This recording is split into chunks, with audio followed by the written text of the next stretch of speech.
Louvado seja nosso Senhor Jesus Cristo, para sempre seja louvado. Bom dia, meu irmão, minha irmã, que é o Padre Daniel, da Paróquia de Santana, em São Joaquim Antônio Carlos. Hoje é dia 9 de novembro, quinta-feira. A igreja nos convida a meditar o Evangelho de São João, no capítulo 2, versículos de 13 a 22. Estava próxima a Páscoa dos judeus, e Jesus subiu a Jerusalém. A ida de Jesus a Jerusalém é uma ida que representa a sua passagem para o encontro com o Pai.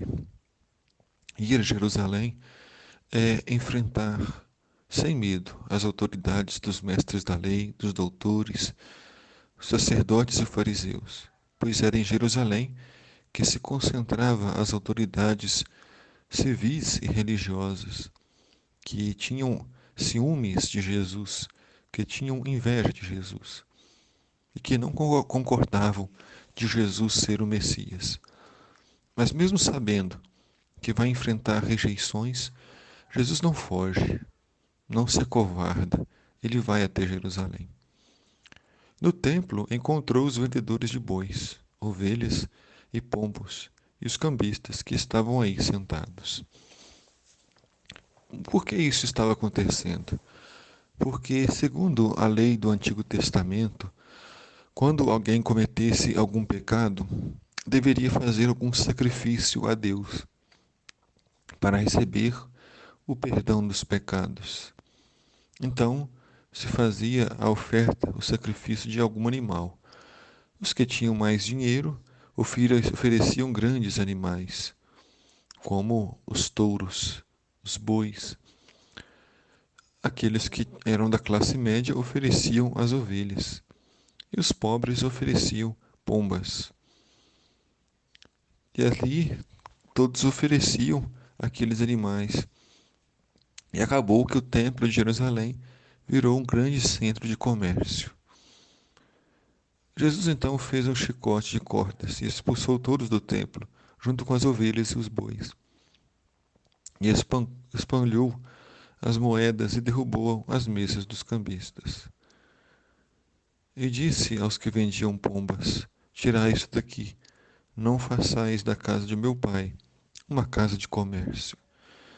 Este gesto de Jesus foi um gesto profético, um gesto simbólico, para deixar claro para todo o povo, em primeiro lugar, que o templo é um lugar de oração, que o templo é um lugar sagrado, pois Deus quer morar no templo, Deus se deixa encontrar no templo como um lugar de oração e não como um lugar de comércio, como um lugar de lucro. Em segundo lugar, Jesus quer deixar claro que agora não é mais necessário sacrifícios humanos de animais, matar animais na presença de Deus. Agora o sacrifício é do próprio Cristo. Ele que morreu na cruz por todos nós. E o nosso sacrifício também, o sacrifício da nossa vida, o sacrifício de uma vida sem corrupção, sem infidelidade, o sacrifício de uma vida fiel na presença de Deus, a serviço da igreja, a serviço dos pobres. É este o sacrifício que Jesus quer de cada um de nós, e não oferta de animais. Depois, Jesus disse aos que vendiam pombas: Tirai isso daqui. Por que Jesus dirige uma palavra específica aos que vendiam pombas? Porque essas aves eram oferecidas pelos pobres. Nós observamos que quando, por exemplo, Maria e José vão apresentar o menino Jesus no templo, eles oferecem um par de rolinhas. Representam todos os pobres que eram explorados e sacrificados. E agora Jesus entende que os pobres podem chegar na presença de Deus de mãos vazias, mas os corações sempre estarão cheios de esperança e confiança em Deus. Seus discípulos lembraram-se mais tarde que a Escritura diz: O zelo por tua casa me consumirá. É importante cuidar da casa do Senhor. Em todas as paróquias, comunidades, nós temos sempre aquelas pessoas humildes e simples que diante da fé, mantém a igreja de Deus limpa, perfumada, ornamentada, cuidam da igreja para que assim possam também se sentir igreja viva, igreja de Cristo. Cabe a cada um de nós ter um cuidado com a igreja templo, que é cada um de nós, a partir da caridade, a partir da doação de cestas básicas, a partir da doação de blusas, cobertores, remédios. Mas é também preciso cuidar da igreja física, tirar as goteiras, a limpeza, a pintura, pois o cuidado com a casa do Senhor representa carinho e respeito por quem mora nesta casa, que é o próprio Deus. Os judeus perguntaram: Que sinal nos mostras para agir assim?